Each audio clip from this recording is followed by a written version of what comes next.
শীতের দোরগোড়ায় দাঁড়িয়ে বাঙালির ঘরে ঘরে আর কয়েকটা দিন পর শুরু হয়ে যাবে পৌষ পার্বণের প্রস্তুতি।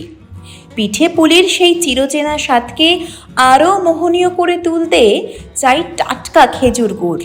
আর সেই গুড় তৈরির কাজকে সামনে রেখে প্রতি বছরের মতো এবছরও বিভিন্ন এলাকায় এসে পৌঁছেছেন বাইরের জেলা থেকে আসা শিউলিরা। ভোরের আলো ফুটতেই শুরু হয় তাদের দিনের কাজ। গাছ পেয়ে ওঠা, বেঁধে রাখা প্লাস্টিকের কলসিতে জমা হওয়া রস নামানো, সবই চলে দ্রুততার সঙ্গে।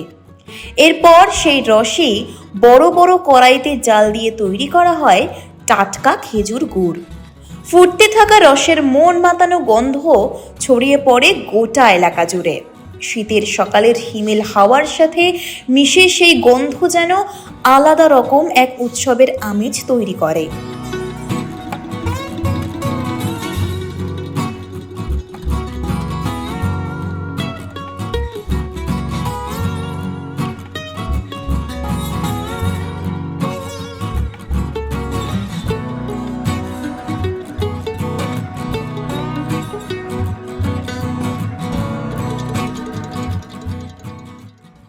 আমরা এই খেজুর গাছে এই ধরো প্রথম আসছি, এই কাজ চল যায় 2 মাস।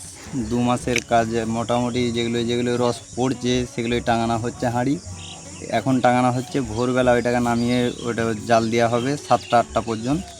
ওইটা তারপরে গুড়, কেউ পাটালি চাইলে পাটালি করা হবে, গুড়, ঝোলা গুড়, বালি গুড়, মানে সব রকম এইরকম হবে।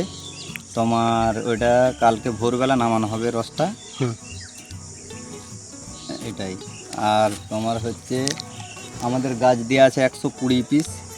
ওই গাছটা হাফ করে টাঙা হয় 60টা করে, 60টা করে টেঙে ওই 3 দিন 60টা, 3 দিন এই 60টা, মানে 120টা এরকম করে টাঙা হয় আর কি।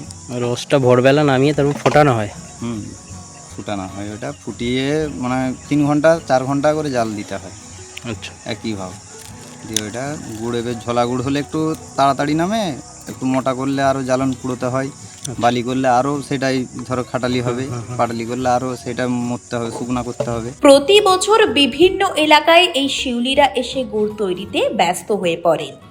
তারা জানান, বছরের অন্যান্য সময়ে যাই হোক, শীতের মরশুমটাই তাদের মূল রোজগারের সময়। এখন গাছের রস দেওয়া হচ্ছে। মানে গাছ থেকে নামানো হচ্ছে। হ্যাঁ, ওই রসটাকে ফুটিয়ে রাখবো কালকে গুড় করার লেগে। আচ্ছা, প্রতি বছর আপনারা আসছেন? হ্যাঁ, প্রতি বছর, এটা 3 বছর আসছি। প্রথম থেকে কিভাবে বানানো হয় এটা? হ্যাঁ, এটা কড়াই দিয়ে দিলাম, গ্যাস সাথে ফুটে মরে তারপর গুড়টা লাল হয়ে এলে। হ্যাঁ, বিক্রি পাটা কেমন হচ্ছে? ওটা মোটামুটি ওই যে এরকম মার্কেট নাই। কি গুড় বানাচ্ছেন?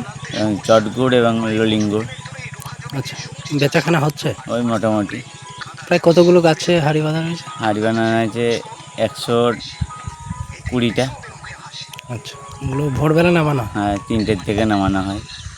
খেজুর রস থেকে তৈরি এই খাঁটি গুড়ের চাহিদাও চোখে পড়ার মতো। পার্শ্ববর্তী জেলা ও বিভিন্ন গ্রামাঞ্চল থেকে মানুষ আসেন গরম গুড়, পাটালি কিংবা নলেন গুড় কিনতে। এই গুড় দিয়েই তৈরি হয় বিভিন্ন পিঠে পুলির পাশাপাশি নানা ধরনের মিষ্টিও। পৌষ পার্বণের রসে ভেজা দিনগুলোকে আরও উপভোগ্য করে তোলে এই খাঁটি তাজা খেজুর গুড়। শিউলিরা জানান, বছরভর অপেক্ষা করি শীতের জন্য। এই সময়েই আমাদের পরিবারের মুখে হাসি ফোটে, আর এই গুড়েই এলাকার মানুষকে খুশি করতে পারি। শীতের আকাশে মেঘ জমলেও খেজুর গুড় তৈরির ধোঁয়া আর তার সুবাসই যেন শীতের আসল বার্তা বয়ে আনে।